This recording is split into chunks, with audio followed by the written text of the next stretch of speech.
El día de hoy vamos a aprender cómo organizar nuestros datos y hacer análisis inferenciales básicos. Vamos comenzando por el ordenamiento de nuestros datos.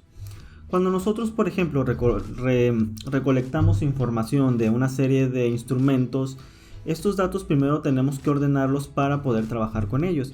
Hay varias formas. Ustedes pueden trabajar directamente en algunos programas como el SPSS, por ejemplo. Bien, lo que yo suelo hacer es tenerlo todo limpio desde Excel, por ejemplo.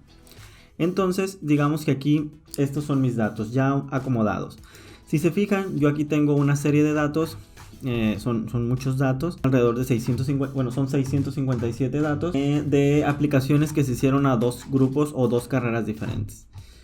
Entonces, tenemos aquí que lo primero que tenemos que hacer es revisar que nuestros datos sean, por ejemplo, ordenados. Aquí tenemos como los datos generales, demográficos, escuela, etcétera. Y aquí empezamos a tener lo que viene siendo del A1 al A8 vienen a ser mis instrumentos. Perdón, las preguntas de mi primer instrumento. Aquí si se fijan, el B es mi segundo instrumento y el C es mi tercer instrumento. ¿Ok? Todo esto.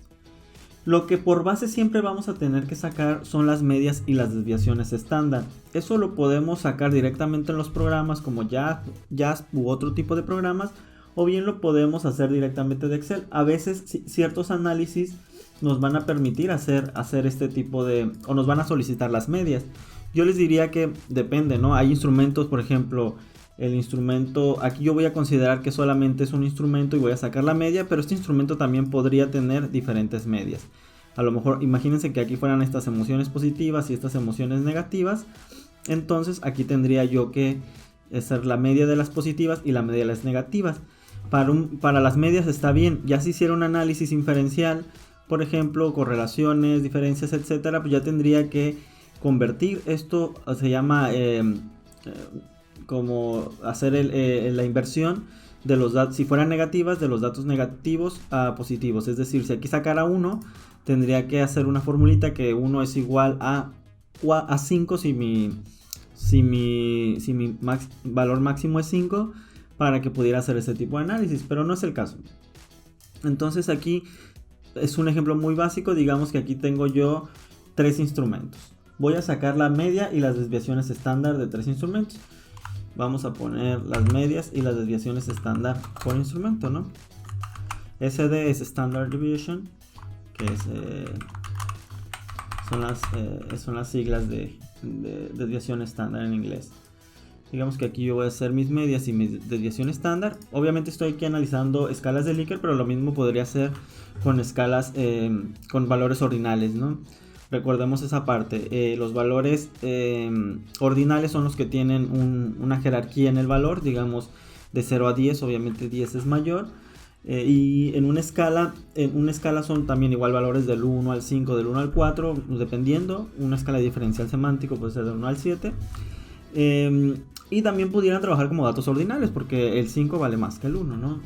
Muchas pruebas les permiten hacer ese tipo de utilización. Recuerden que los valores nominales son aquellos que no tienen un valor. Por ejemplo, sexo masculino y femenino pues no tienen un valor, pero pueden ser analizados cuando se les agrega una codificación. Muy bien, entonces vamos a hacer en Excel. Es muy sencillo.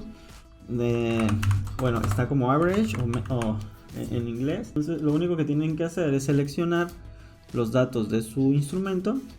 Aquí tenemos hasta el 8, si se fijan. Entonces, y aquí ya tenemos la media. Bueno, lo mismo vamos a hacer con la desviación estándar. Lo van a encontrar como STDEV o Standard Deviation. Lo mismo hacemos. Aquí me equivoqué. Recuerden que son 3 instrumentos, ¿no?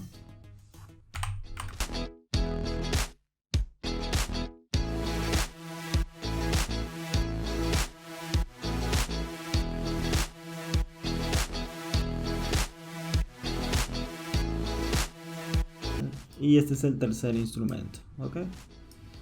Y estos ya son sus datos descriptivos. Estos datos descriptivos todos ustedes lo tienen que poner en cuadros, ¿ok? En un cuadro donde se explique, y con esto ya pueden hacer. Yo aquí lo que voy a hacer es que voy a ponerlo a 2 dígitos, que es lo recomendable. Para eso aquí tienen esta función. Ponerlo, o se pueden ir al revés, o se pueden ir, para eso tienen esta función, o se pueden ir directamente a formato, en número le ponen 2 dígitos, ¿ok? Que sea número. Y entonces lo único que hago es que copio estas mismas fórmulas para cada uno de esta manera, para que queden todas igual y no se muevan, no estar copiando una por una. Y ya tengo todos los datos, ya tengo todas las medias, ya tengo todas las desviaciones estándar de cada uno de los instrumentos, ¿ok? Entonces muy bien, estos datos pues son media y desviación estándar de cada uno de los datos. Para poderla yo diferenciar en el análisis, le voy a poner nada más que me estoy refiriendo al 1 y al 2, aunque no se reporta así en las tablas exactamente, ¿ok? Yo nada más es para cuestión de practicidad en este momento. M1, ok. Ahorita voy a trabajar con las medias, así es que las desviaciones estándar pues no hay tanto problema. Ok. Y aquí ya tengo mis datos, los guardo, porque ya lo tenía guardado. Y ahora sí, me puedo ir a hacer mi análisis de datos. Digamos que yo tengo dos opciones. Ojo, aquí yo tengo 2 grupos. Va a depender qué es lo que quiera hacer. Digamos que yo quiero comparar estos grupos. Es muy probable que tenga que copiar estos mismos datos nuevamente, pero con estas variables, ¿ok? Aquí los tengo 2 veces. Vamos empezando por aquí. Entonces lo que pueden hacer, o lo que vamos a hacer nosotros, bueno, aquí yo tengo a Jazz, es que ustedes van a buscar, yo les recomiendo que usen Jazz. Hay mucho software, hay software muy avanzado, está SPSS, aunque tiene costo de licencia. Está, por ejemplo, el mejor sería R, pero tienen que aprender a programar en R. Y también tenemos otro todavía más avanzado, pero para cierta estadística, como el M+, como estadística ya regresiones lógicas o ecuaciones estructurales. Muy bien. Ahora este les podrá ayudar bastante, es muy bueno y además es gratuito. Entonces lo único que tienen que hacer es descargarlo y seguir los pasos para tenerlo listo. Yo aquí ya lo tengo descargado, pues ya tengo este programa, ¿no? Lo primero que va a aparecerles aquí es esta pantalla.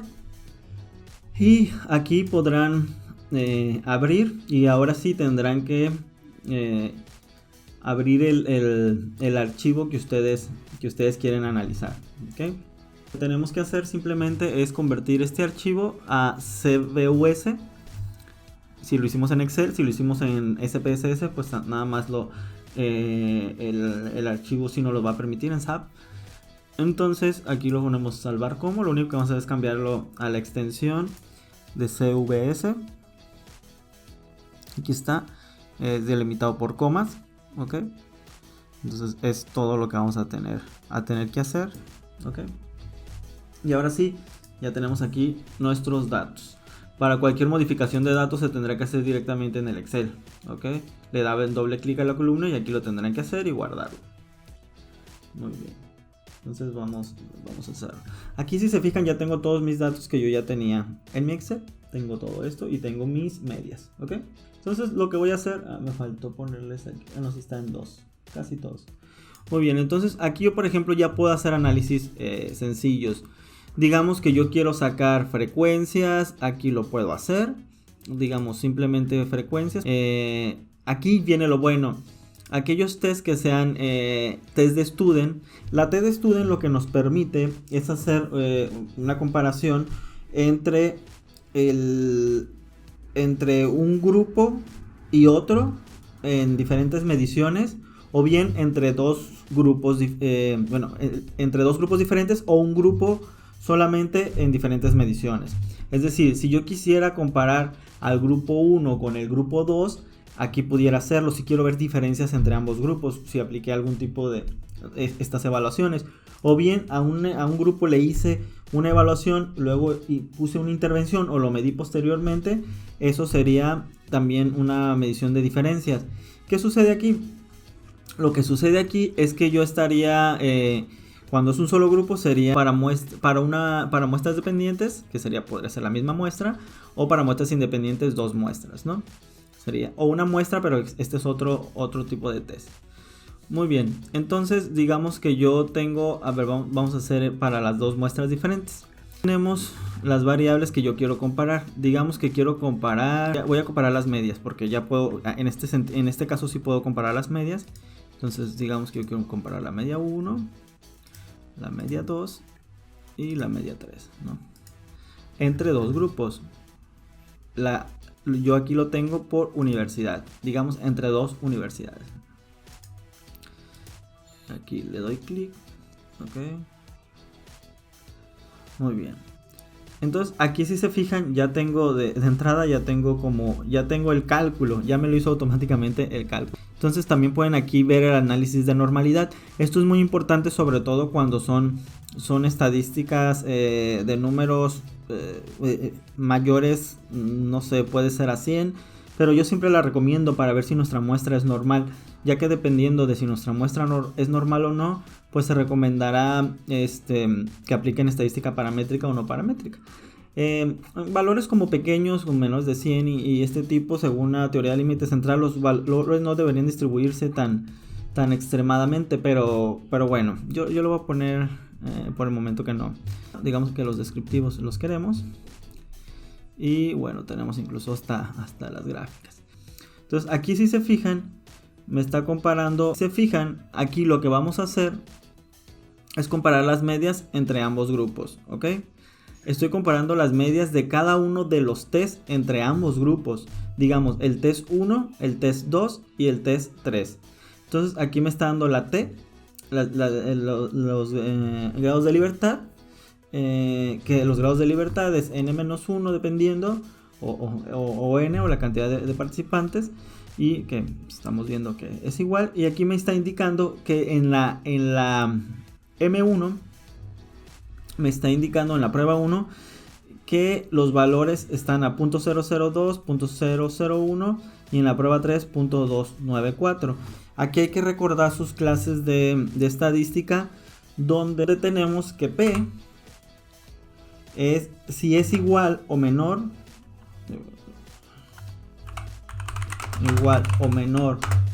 a .05, dependiendo el área, si es el área de medicina o el área de salud como biológica, requerirán el .01, pero en la mayoría de los casos de psicología, sobre todo más pegados a social, educación, .05 es correcto. Recuerden su campana de Gauss y los valores Z y los valores P.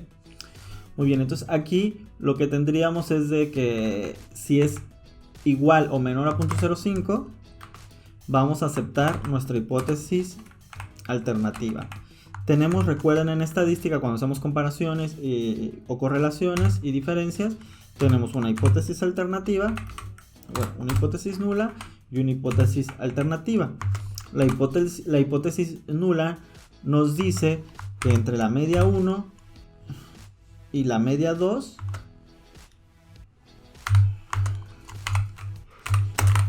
no hay diferencias significativas. Puede ser que en las medias sí haya diferencias, pero la estadística lo que nos quiere decir es que si esto es significativo o no. Aquí lo que estaríamos diciendo es que no hay diferencias, y por su parte M1 y la hipótesis alternativa nos dice que si el valor es igual o menor a .05, entonces sí existen diferencias significativas, ¿ok? ¿Y qué está pasando? El valor es mayor o menor. Aquí, perdón, aquí ¿qué está pasando? El valor es mayor o menor que .05, es menor, incluso es menor que .01, por lo cual es más significativo. Lo que nos está diciendo efectivamente es que en la 1 y en la 2 estos son menores a .01, ¿ok? Entonces nos está indicando que sí hay diferencias significativas. Es decir, sí podemos saber que el grupo 1 se comporta de manera diferente al grupo 2 en este test y en este test, pero no en este test, ¿ok? En el 3. En el 3 no encontramos, se comportan igual, no vamos a hallar una conclusión definitiva. Si tenemos aquí nuestros análisis descriptivos, aquí tenemos las medias y las desviaciones estándar en general de toda la prueba, ¿no? Y aquí tenemos el error de la desviación. Ahora, si se fijan entonces, aquí está el número, la cantidad de personas que se analizaron. vemos que en la 1 y en la 2 vamos a tener diferencias. Pero se fijan aquí 3.56 para el grupo 1 y 3.36 para el grupo 2. Es decir, tienen valores más significativamente más altos el grupo 1. Aunque en realidad es una escala de Likert del 1 al 5 y todos se están comportando en el 3. ¿Se fijan? Entonces, bueno, eso es algo que hay que tener en cuenta. Es decir, si bien sí se comportan significativamente diferentes, pues contestaron más o menos. O sea, si el 3 podría ser sí, no, más o menos, etcétera. Estarían por aquí, o igual en esta prueba, ¿no? Ahora bien, en el en la prueba número 2 es igual, de 3.12 a 3.45 mostraron diferencias significativas. El grupo 1 nuevamente sacó un puntaje más alto en sus medias. Que si bien seguimos en la escala de Likert, más o menos aquí en donde mismo. Pero bueno, podemos concluir que se comporta diferente respecto al grupo 1 y al grupo 2 utilizando una T de estudio, ¿ok? Esto mismo lo pueden hacer para un solo grupo. Digamos que solo tuviéramos un grupo y lo medimos 2 veces, pues ahí solamente usamos Paired Samples T-Test, ¿ok? Y One Sample es otro es un tanto diferente, ¿ok? Digamos aquí en el Paired tendríamos las variables que queremos analizar. Hagan de cuenta que si fuera un grupo donde la medición 1 lo medimos una vez y luego lo medimos 2 veces, nos va a hacer esta comparación. Aquí está, ok. Hay diferencias significativas entre la medición 1 y la medición 2. Pero pues bueno, esto es una mera simulación. Esto sería todo para la cuestión de los análisis. En el caso de que tuviéramos más datos y nuestra distribución fuera no normal, aquí lo que tendríamos que hacer es una estadística métrica, no paramétrica, en donde podríamos utilizar, por ejemplo. Sería todo por hoy y espero que haya quedado claro. Cualquier duda pues me avisan. Nos vemos pronto. Bye.